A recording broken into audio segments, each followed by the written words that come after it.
मित्रों नमस्कार। अपने बीच भारतीय जनता पार्टी के वरिष्ठ नेता केंद्रीय विदेश मंत्री माननीय एस जयशंकर जी आपको संबोधित करेंगे। मेरा विनम्र निवेदन है माननीय जयशंकर जी से कि आपको संबोधित करें।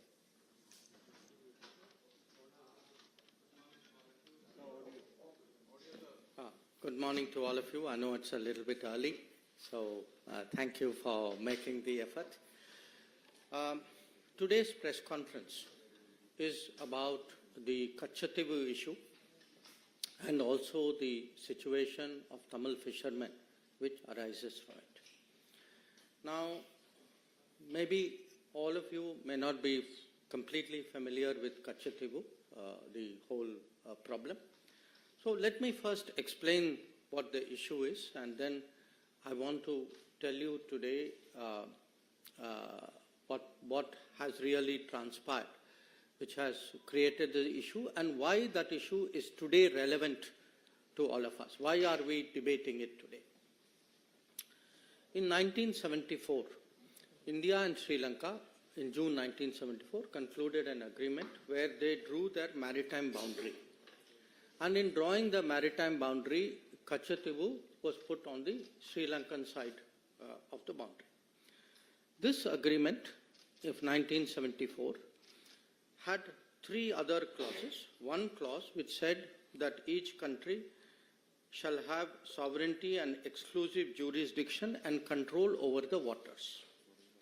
The second clause, Article 5, it gave to Indian fishermen that they will continue to access Kachativu as hitherto and will not be required to obtain travel documents.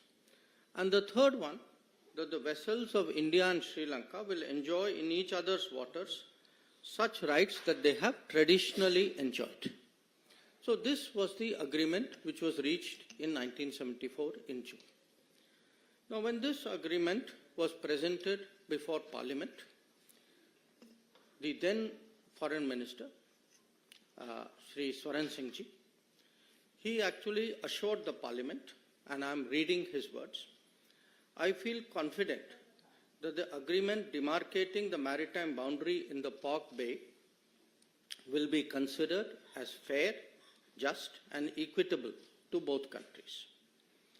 At the same time, I wish to remind the honourable members that in concluding this agreement, the rights of fishing, please note, the rights of fishing, pilgrimage and navigation, which both sides have enjoyed in the past, have been fully safeguarded for the future. This was the assurance that the then Foreign Minister, Shri S Singh ji, gave in Parliament at that time. 1974, July 23, 1974. Now, in less than 2 years, actually, there was another agreement between India and Sri Lanka through an exchange of letters. And in this agreement, now India proposed the following. Again, I'm reading to you from the original document. With the establishment of the exclusive economic zones by the two countries, India and Sri Lanka will exercise sovereign rights over the living and non-living resources of their respective zone. The fishing vessels and fishermen of India shall not engage in fishing in the historic waters, the territorial sea, and the exclusive zone of Sri Lanka. So, 1974, assurance is given. By 1976, an agreement is concluded which actually gives away this assurance. Now, once this agreement in 1976 was concluded, there then evolved a position, a standard position you can say, of the government on this matter. And I'm reading to you an example. This is from 2006. It is a question which is answered by the then Minister E. Ahmed on the floor of the Parliament. And he says, Mr. Ahmed, the 1974 agreement on the demarcation of the international maritime boundary line between India and Sri Lanka as also the exchange of letters of 1976 on this issue of fishing rights, stipulate that the fishing vessels and fishermen of India shall not engage in fishing in the historic waters, territorial seas and the EEZ of Sri Lanka. So this is now the position which is taken by the government as a regular position. I am only giving you one example from 2006. So what has happened? What has been the consequence of this? In the last 20 years, 6,184 Indian fishermen have been detained by Sri Lanka. 6,184. And in the same period, 1,175 fishing vessels, Indian fishing vessels, have been seized, detained, apprehended by the Sri Lankans. So this is really today the background. This is the issue that we are discussing. Now you can ask, why are we discussing it? And the answer is, in the last 5 years, in the Parliament, in the Consultative Committee, we have repeatedly, this issue, Kachativu issue and the fishermen's issue, has been repeatedly raised by various parties, by all parties, I would say. As I mentioned, in Parliament, it has come up as Parliament question. It has come up in debates. It has been raised in the Consultative Committee. And in fact, Chief Minister of Tamil Nadu has written to me numerous times. And my record shows that to the current Chief Minister, I have myself replied 21 times on this issue. So please understand, this is not an issue which has suddenly surfaced. This is a live issue. It is an issue which has been very much debated in Parliament, in Tamil Nadu circles as well. It has been the subject of correspondence between the union government and the state government. And as I said, 21 times I have myself replied to letters. Now, every political party in Tamil Nadu has taken a position on this. And here, one of the reasons why we are debating it is, in looking at these two issues, the Kachativu issue and the fishermen issue, two parties, the Congress and the DMK, have approached this matter as though they have no responsibility for it, as though the situation is for central government, today's central government, for them to resolve. There is no history to this. This has just happened. They are the people who are taking up the cause. That is the way they would like to project it. So the purpose of the press conference today, why I am talking to all of you, is we believe that the public has a right to know. The public has a right to know how did this situation come about. How was Kachativu, how was the 1974 agreement reached? How was Kachativu given away? How was the fishing issue handled? Because please understand, the fishing issue actually emanated from a 1976 agreement. So there are two agreements we are talking about. So because these have been live issues, because they have been discussed earlier also in Parliament, two documents were sought from us as an RTI request. And these were provided. One was a document about Ministry of External Affairs, summary background note for the meeting of the Informal Consultative Committee in 1968 on this issue.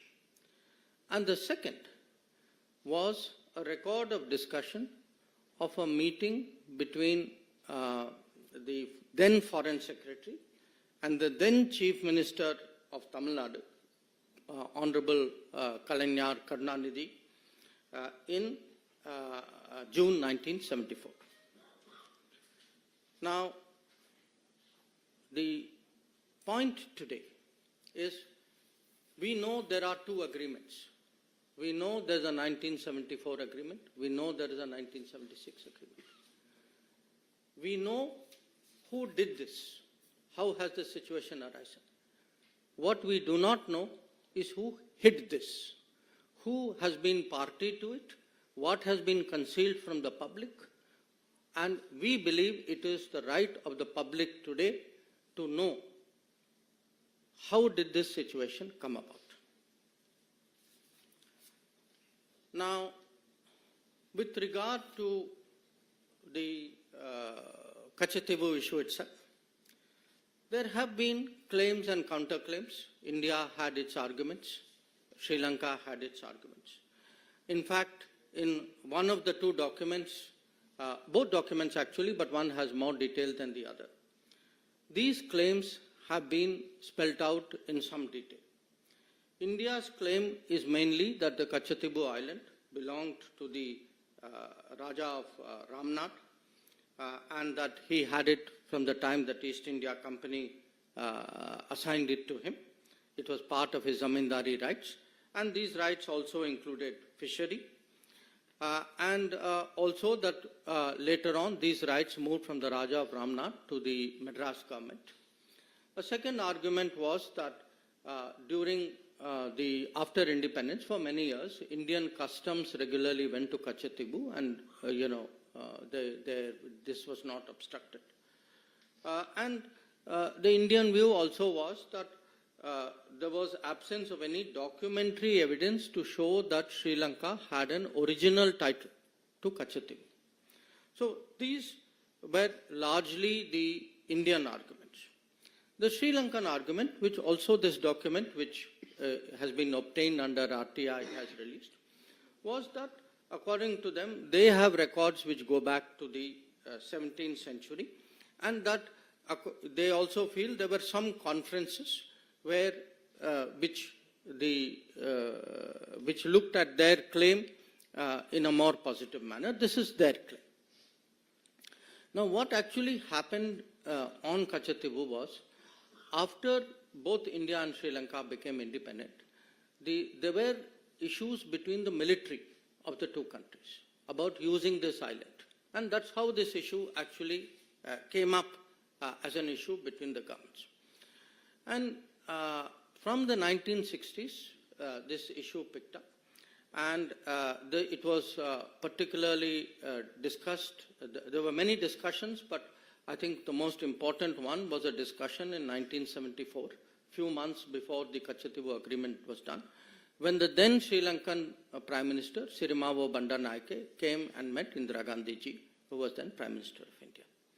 So this broadly is the issue. These are the claims. But as I said, we know who did it. We are today looking and discussing who hid it. Now, in all of this, whenever there is a territorial dispute, it is natural that there is a request. You take a legal view of what is the claim. So at this time, the legal view was actually originally sought from the then Attorney General of India, Shri M.C. Setalvad. Many of you would be familiar. He was a very famous person. He was a legal luminary. Now, it's very interesting. Shri Setalvad gave his legal opinion as the Attorney General in 1958. In that opinion, he says, the matter, and I'm reading from it, the matter is by no means clear or free from difficulty, but on the assessment of the whole evidence, it appears to me that the balance lies in favor of concluding that the sovereignty of the island was and is in India. So this is the opinion of the then Attorney General. In fact, he not only mentions that, he also says, because please note, he says that the matter is by no means clear. He says whatever is agreed, it can also be limited by custom or treaty, and therefore Mr. Setalvad suggests that it may be possible for India to contend that there exists a right by custom in the Indian fishermen to fish in the territorial waters of the island. So, essentially, the Attorney General is saying that the balance is something which goes in favor of India. But even if it doesn't, there is still a case. There is still a case to insist on fishing rights, access of Indian fishermen to the waters of this island. Now, interestingly, other than the Attorney General, you know, the Ministry of External Affairs also has a legal department. So, we had a gentleman there at that time called Dr. K. Krishna Rao. He was a very eminent person dealing with international law. And Mr. K. Krishna Rao also takes a very interesting view. He says, I'm not suggesting that we have no case at all, but I submit that our legal case in this connection may be used to obtain fishing rights around the island. So, what we have essentially is, you have the main legal people, and please bear in mind, we are talking 1958 and 1960. The main people actually saying, look, we have a case, it may not be 100% case, we don't know where this case may go, but at least we should insist minimum that we should get fishing rights. And as I told you at the beginning, the island was also given away in 1974 and the fishing rights were also given away in 76. And whether in 74 itself, was there any sincere effort to press for fishing rights? I think I'll leave it to you to conclude because 1976 shows otherwise. Now, if this is the situation, you will ask, how did this happen? Now, how did this happen has many aspects to it. One, and perhaps to me the most basic, I would say recurring one, is actually the indifference shown by the central government, by the prime ministers of the day then, about the territory of India. That fact is, they simply did not care. And to demonstrate that, I think if one looks at, again, this is there in one of the documents of the released under RTI. This is an observation by the then Prime Minister Jawaharlal Nehru in May of 1961. He says, he writes, I attach no importance at all to this little island, and I would have no hesitation in giving up our claim to it. I do not like matters like this pending indefinitely and being raised again and again in Parliament. So, to Pandit Nehru, this was a little island. It had no importance. He saw it as a nuisance. Why are people bringing it up again and again in Parliament? So, for him, the sooner you give it away, the better.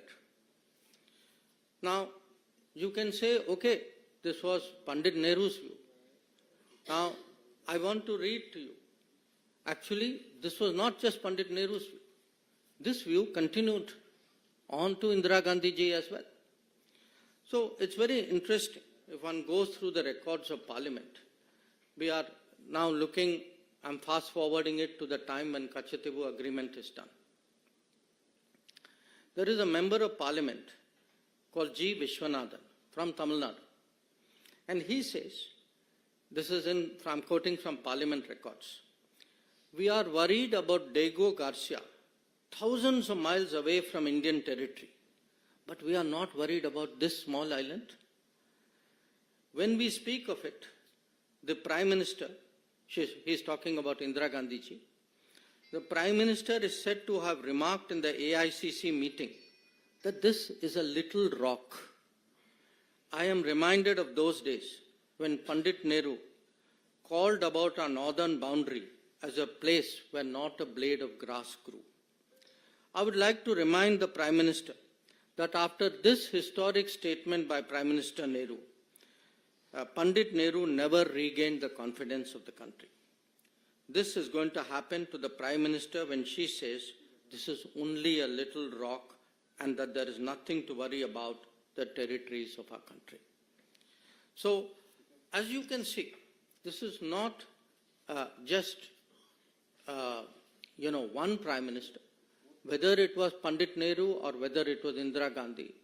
This very dismissive attitude, this little rock, this small island of no importance, this was the historic Congress attitude towards Kachati. Now, again, please don't think it's an individual view. This was actually, in a way, had seeped into the party thinking. So, I will give you another example of it. Same time, there was a very well-known Congress leader, all of you are familiar with his name, he was from Delhi, called HKL Bhagat. Now, HKL Bhagat is reacting in the same Kachatibu debate.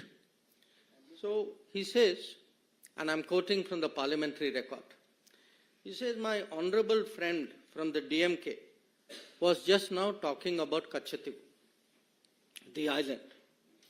It appears to me that the DMK thinks that probably they can desperately cling to this issue and survive in Tamil Nadu. The Jansangh at one time thought they could survive by clinging on to Kutch, but they failed. The DMK is also bound to fail because people of India and the people of Tamil Nadu are mature enough to see that it is in the interest of India, a big and great country, to keep her neighbors, particularly her small neighbors, satisfied. So, please appreciate today how strong, how deep, how pervasive this thinking was. For them sitting in Delhi, this island, this small rock, this island of no importance, this did not matter. It was an inconvenience to be given away so that they, in their minds, could actually not just have good relations with a neighbor. They found it irritating, it was coming up in parliament. For them, it was a headache. So, they saw the territory of India. And when someone says Jansangh also had the same view, yes, there were parties for whom every millimeter of Indian territory mattered. Apparently, there were parties to whom even large tracts of Indian territory, as we saw in Aksai Chin, did not matter. Now, so far, I have spoken about what was the approach of the central government and of the Congress party. But you have to ask yourself, would it have been possible if there was no connivance at the state level? Now, since 1974, we have heard protestations from the state government, then state government, from the DMK. As I pointed out, I get so many letters even now from the Chief Minister of the DMK. So, I want to now turn the focus to the second document of the RTI. This is a document which is a record of a meeting on 19 June 1974, which is held in Fort St. George, the Secretariat, Tamil Nadu Secretariat conference room, where the Foreign Secretary, accompanied by the Director of the Historical Division, he calls on the then Chief Minister of Tamil Nadu, Kalaignar Karunanidhi, and present there are the Tamil Nadu Chief Secretary, gentleman called P. Sabanayakam, and the Home Secretary, a gentleman called S.P. Ambrose. Now, I want to share with you the relevant part of this, because this will now answer the question, not just the question who did it, but the question who hid it also. After the exchange of courtesies, Foreign Secretary, recalling the talks he had in New Delhi with the Chief Minister in 13th October 1973. So please note, we are talking 19 June 74. So talks have been going on between the Foreign Ministry, Union Government and the Chief Minister from 1973. So recalling 13th October 1973 and with the Chief Minister, Secretary and other officials of Tamil Nadu in Madras on 14th October 1973, before the Indo-Sri Lanka official level talks in Colombo on 15-16 October 1973. So the key point is, 1 year before the Kachatibu agreement, already then Union government and then state government led by DMK were already, the Chief Minister, up to the level of Chief Minister, were already discussing this agreement, and they are discussing this agreement before they actually go into talks with Sri Lanka. Now then it says, Foreign Secretary said, the purpose was to keep the Tamil Nadu government fully informed. Please note these words, fully informed of the developments in the talks with Sri Lanka and get the benefit of the views and negotiations of the Tamil Nadu, views and suggestions of the Tamil Nadu authorities. So this is actually the truth. The truth is, for a party which has been saying, how was Kachatibu given away? How was state government not consulted? How could the union government have done this? The fact is that actually there were consultations going on. They were kept fully informed. And please, when you hear the rest of it, you will see that it is much more than this. So I am now reading another part of the document. Foreign Secretary then said that he had the authority of the Prime Minister and the Foreign Minister to put forward to the Chief Minister of Tamil Nadu for his consideration a compromise proposal which would divide the historic waters in the Park Bay. So here it is. It is not even that they are being informed after the event. They are actually being consulted 1 year ahead. The key proposal is now actually being put forward to the Chief Minister. And the Foreign Secretary then proceeds, the next paragraph will show, he proceeds to explain this in great length. Now, at the end of the conversation, again I am quoting from the document, on the substance of the proposal, the Chief Minister indicated that he was inclined to accept the suggested solution. Then it goes on. The Chief Minister, having once again signified his general acceptance of the suggested solution, said that for obvious political reasons, he could not be expected to take a public stand in favor of it. The Chief Minister, however, assured Foreign Secretary that he will help keep the reaction at a low key and will not allow it to be played up. The Foreign Secretary appreciated this gesture and stressed that nothing should be done to embarrass the central government or turn this affair into an issue between the center and the state. So, the fact is, we know today actually not just who did it, but also who hid it, who were all the parties who were responsible for the 1974 Kachatibu agreement. Also, how the fishing rights were terminated in 1976. So, if we have today a situation, as I shared with all of you, that in the last 20 years, if 6,184 fishermen were detained, if 1,175 boats were detained, you all know who is responsible. So, for today, it is important for the public to know, it is important for the people to judge. This issue has actually been hidden too long from the gaze of the public. So, we believe today that at a time when there are big debates and decisions going on in this country, that the full truth on Kachativu and on Tamil fishermen's activities and right of living should be placed before the public. That was the purpose for this press conference. I thank you for your attention in listening to me.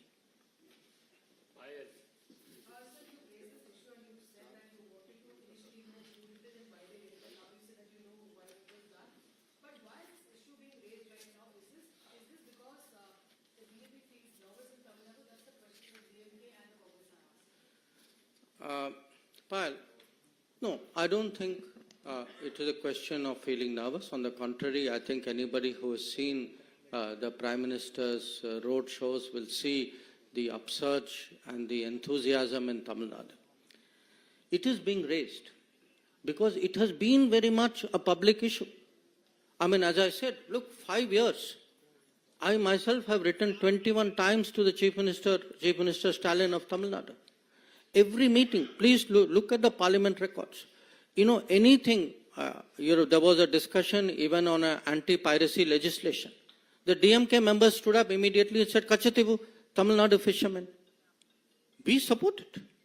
But they should take responsibility for the actions of, their leader and their party and the state government which they led.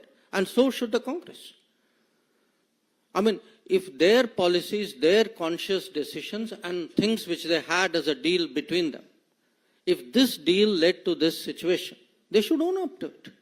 And why am I bringing it up? I am bringing it up today because fishermen are still being detained. Boats are still being apprehended. Issue is still being raised in Parliament.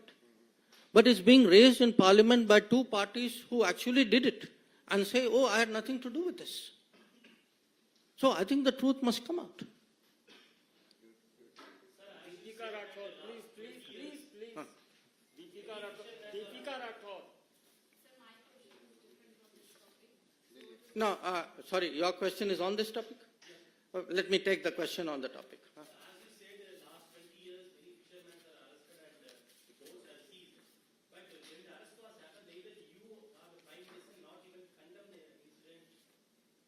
No. Excuse me. Whenever there was an arrest, how do you think the people got released? They got released due to our efforts.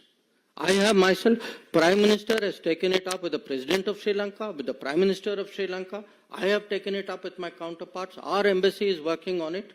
So, it's very good to give statements from Chennai.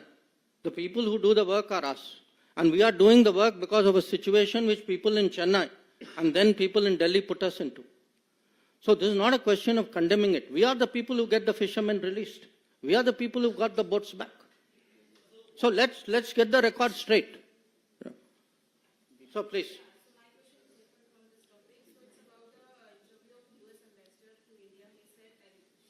No, wait.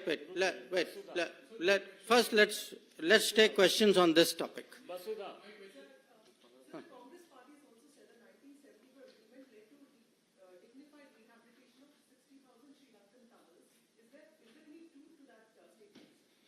I think if you look at the 1974 agreement, that agreement there's nothing in that agreement which shows that there is any other benefit other than what is there in the agreement.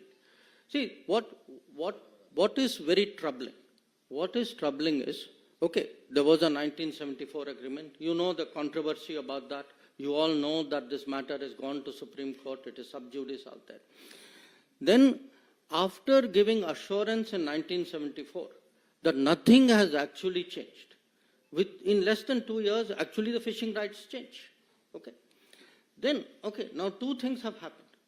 After that, to pretend that I have nothing to do with this, that, somehow the government of the day has to deal with it. I mean, this gentleman is asking me, why Prime Minister and you have not condemned it. Look at the people who created the problem in the first place. They are washing their hands of it as though they had nothing to do with it. We are the people who today are facing the consequences and trying to help the fishermen of Tamil Nadu. Sir, the economic impact, almost 50 years, 48 years to be precise, since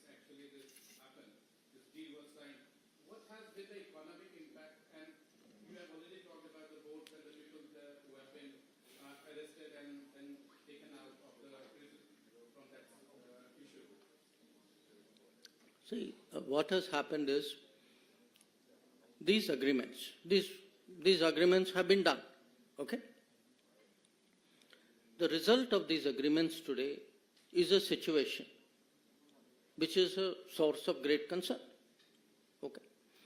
Now, what is important for people to know is how did the situation come about? Who is responsible for it? So that we can now find solutions. We have to find a solution. You know, we have to find a solution to the livelihood pressures on Tamil Nadu fishermen. We have to find it. Obviously, you know, it has to be something that we'll have to sit down and work out with the Sri Lankan government as well.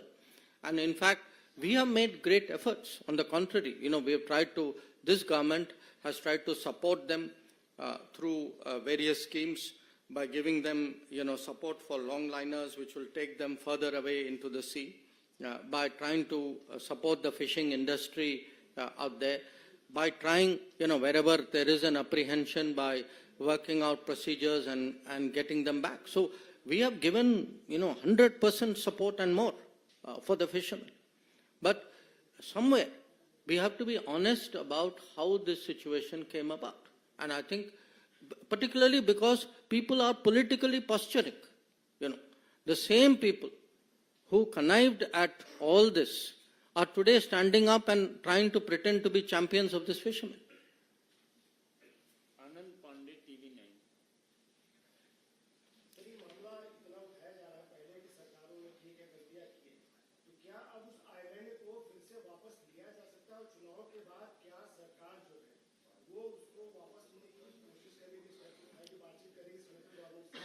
See, the issue, you again know, there are two writ petitions pending before the Honorable Supreme Court. So when a matter is sub judice, nobody speculates on this matter. Today, the issue is how did we arrive at this point? Who has the responsibility? And who, you know, who is hiding what? People should know. So what will happen in the future? I think, as I said, matter is sub judice. Sir, today Prime Minister Narendra Modi has tweeted and he also attacked DMK on this issue. He has stated that DMK and Congress are on the same page when it comes to the giving away of Chattivu Island and how they only work for their family. And he has quoted reports that how then Chief Minister of Tamil Nadu and Karnataka was taken into confidence by Indira Gandhi to give away this particular island. Mm-hmm. In fact, the Prime Minister is referring to exactly the matter which I have spoken about in great detail. The question of, you know, the meeting which took place in June, the continuous contacts and the full information which was given to Tamil Nadu government from 1973 onwards. The fact that they were consulted before the talks, official talks took place with Sri Lanka. The fact that the Chief Minister was asked whether the what was called the compromise solution was placed before him. The fact is he gave his assent to it. So all this is today a matter of public knowledge. So the reality stands, you know, in the glare of sunlight, that the right to information has shown to the people of Tamil Nadu that actually the DMK very much connived with the Congress party in 1974 and thereafter in creating the situation which has happened. Sir, I was to say, why the then Chief Minister Karnataka accepted to give the rights of Chattivu to Sri Lanka? Is there any political pressure or is there any reason? You should ask DMK that question, no? Sir, do we have any updates on the number of Indians still left in the Russia today, Warsaw? In what? Russia today, Warsaw, because yesterday also. Oh, okay. So this is not. I'll come to your question. Oh, anybody else on this question? Huh.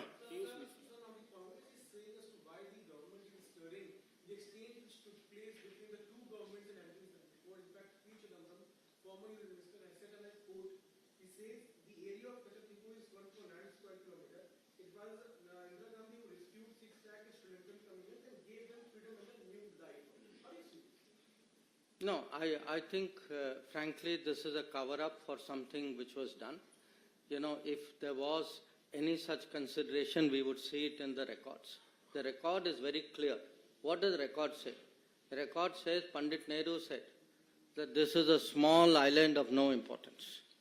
The record says Indira Gandhi said this is a little rock which doesn't matter. First you say it doesn't matter. Now you claim that you actually got something for it. There's nothing to show that. So there's no doubt whatsoever that we are approaching the poll season. Through this press conference, through the documents that have been released, what is the message that the BJP is trying to give to the people of Tamil Nadu vis-a-vis political impact?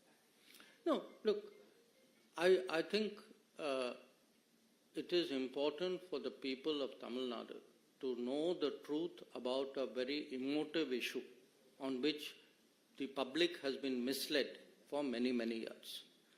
The purpose, there is only one purpose for this press conference. That purpose is the public has the right to know. The public in Tamil Nadu particularly has a right to know about an issue on which there has been so much debate in the last 50 years. We need TV 18. Sir आपने बहुत अच्छे से इस मुद्दे को कच्चा तेलुगु का जो मुद्दा था उसे समझाया लेकिन अब बीजेपी क्या चाहती है कच्चा तेलुगु को वापस भारत में लेना चाहिए बीजेपी का क्या है I have already answered that question. Huh? You already had two chances, please. Sorry? I think all of you are asking what I have already answered. The matter is sub judice before the Honorable Supreme Court. So let us do one thing. I think two of you had different questions. First she asked first. Please allow me.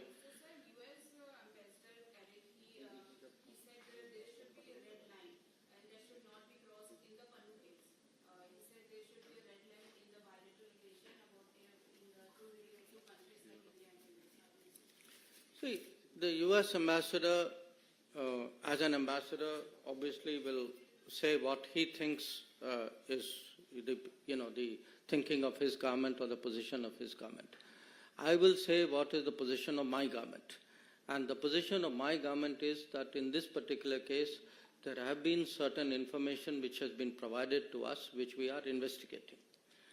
And it is something we are investigating because we believe our own national security interests are involved in that investigation. So as and when we have something to say on that investigation, we would be very glad to speak about it. At this point of time, beyond the fact that there is an investigation going on, we have nothing more to say. So I think that gentleman right at the end.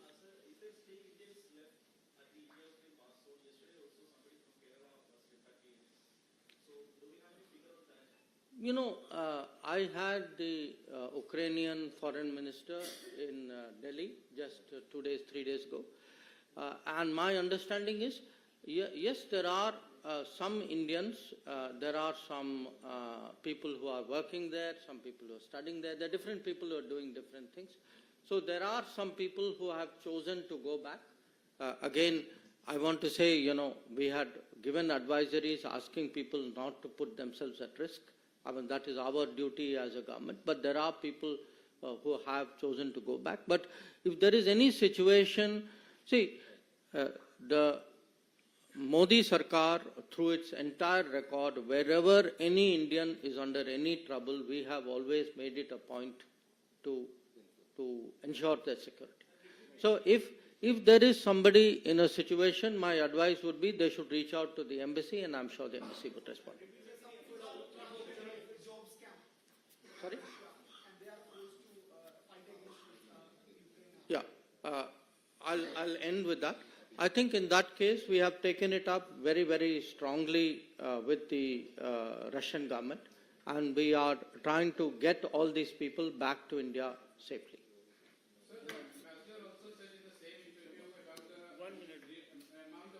You know, the MES spokesman does his weekly press conference. Please let him earn his salary also. So I think today the purpose of my press conference was on one issue. And once again, I thank you all for making the effort to come in the morning.